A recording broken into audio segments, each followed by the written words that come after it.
Écoutez, merci d'être revenu.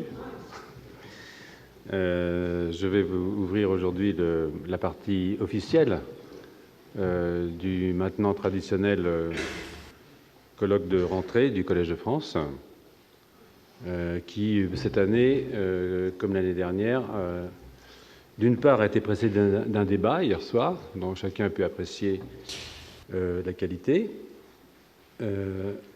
et l'intérêt, parce que ce sont éventuellement, même pas éventuellement, ce sont essentiellement des questions politiques qui sont soulevées par le colloque. D'ailleurs, c'est ce qui avait eu lieu l'année dernière, comme vous le savez, puisque le colloque 2016, comme le colloque 2017, était marqué par une question éminemment sociétale, donc politique. La place de l'homme dans la nature, est-ce qu'il est dedans, est-ce qu'il est dehors, est-ce qu'il est à la fois dehors et dedans, les questions de réchauffement planétaire, des ressources, l'influence de l'humain sur son environnement, la nécessité ou non de préserver l'espèce humaine, il n'y a pas d'obligation. Sur des questions à la fois philosophiques et politiques, que nous sommes contents de porter avec le public. Et je remercie évidemment Philippe Descola d'avoir mis en place ces 2 journées et ce débat auquel nous avons assisté. Philippe Descola, qui, comme vous le savez, est professeur titulaire de la chaire Anthropologie de la nature.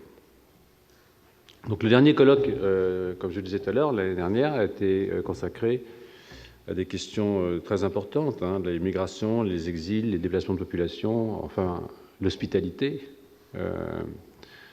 Il a été tenu en 2016, comme vous le savez, qui annonçait une période électorale difficile dans laquelle on pouvait craindre que ces questions ne soient un peu trop mises au centre des débats. Et le Collège a donc voulu jouer son rôle dans cette affaire. D'ailleurs, il a eu des conséquences pratiques, parce que je vous rappelle que même si la chose avait déjà été initiée grâce au rapport de Yora Israël sur l'accueil des migrants, le colloque de l'année dernière avait été ouvert par le secrétaire d'État à l'enseignement supérieur et à la recherche, M. Thierry Mandon, et a annoncé la mise en place d'un programme d'accueil en urgence des scientifiques en exil, le programme PAUSE, dont le Collège de France a aujourd'hui la responsabilité. C'est un honneur pour nous, c'est aussi une responsabilité forte, bien entendu. Cette année, grâce à des financements dont je vais vous donner les détails, nous avons pu mettre à l'abri 63 collègues, pour beaucoup venant de Syrie, où la situation géopolitique, comme vous savez, n'est pas simple, et puis de Turquie, une démocrature, mais en fait une dictature, il faut dire les choses comme elles sont, dans un pays où, pour avoir signé une pétition pour la paix, on peut perdre son travail et être mis en prison, ne peut pas prétendre être nommé démocratie, bien entendu. Et ces 63 collègues sont à l'abri, tous n'ont pas pu arriver, et nous avons maintenant eu un dernier tour, là, cette année, où nous avons probablement la possibilité d'accueillir encore une trentaine de collègues. Donc, en une année, réussir à mettre à l'abri 100 chercheurs universitaires, je pense que c'est une belle chose. Nous avons été aidés financièrement à l'époque par le secrétariat d'État, donc dirigé par M. Mandon, qui a donné 1 million au programme. Ce million a été doublé par M. Bernard Cazeneuve au mois de mars. Et puis, évidemment, nous avons fait appel à aux dons privés, des fondations, la Fondation Michelin, par exemple, des organisations, le CNRS, le Collège de France lui-même, ont abondé le fonds. Et c'est la Fondation de France qui recueille essentiellement les fonds. Et je pense que chacun peut donner à ce programme. Je pense que chacun doit donner à ce programme. Nous sommes heureux que Madame Frédérique Vidal, qui est la ministre de l'Enseignement supérieur, de la Recherche et de l'Innovation, ait renouvelé son soutien au fonds et annoncé un don de 2 millions d'euros pour l'année 2018, ce qui est évidemment une excellente nouvelle. Nous pourrons continuer d'accueillir nos collègues. Donc, le lien avec le colloque de cette année, vous pouvez le voir sur le mur du foyer, où vous avez une magnifique photo qui a été prise par... c'est la photo d'ailleurs par le photographe qui a fait la photo du colloque. Vous avez vu cette espèce de fenêtre qui donne sur la nature. La nature. Qu'est-ce que la nature, comme dirait Philippe? Mais qui donne sur quelque chose qui est un peu vert, et donc on peut penser que c'est de la nature. C'est vert aussi sur le mur, en face, la photo donc prise par Mathieu Pernaut. Mathieu Pernaut qui est artiste en résidence au Collège de France. C'est une innovation du Collège que de prendre des artistes en résidence et qui donc restera toute l'année avec nous. Mathieu a fait un travail magnifique sur les migrants depuis plusieurs années. C'est un grand photographe.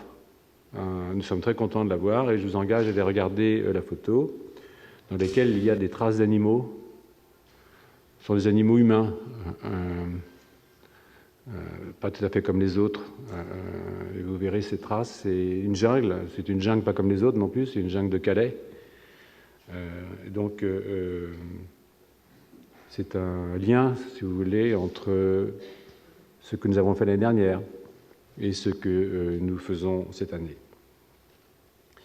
Donc, l'autre lien, bien entendu, est à chercher dans les dérèglements climatiques qui s'annoncent. Bon, je ne pense pas que nous éviterons les 2 degrés, pas pour ceux d'entre nous qui seront encore là.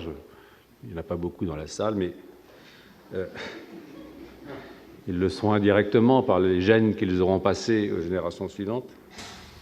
Mais cette augmentation de température, même réduite à 2 degrés, ce qui est peu probable si rien n'est fait pour la maintenir, et si rien n'est fait non plus pour créer des conditions climatiques, des conditions d'existence vivables, justement, dans les pays qui seront désertifiés, donnera lieu, évidemment, à d'autres migrations, d'autres exils, et probablement à des conflits qui seront non dénués d'une certaine violence, on peut l'imaginer.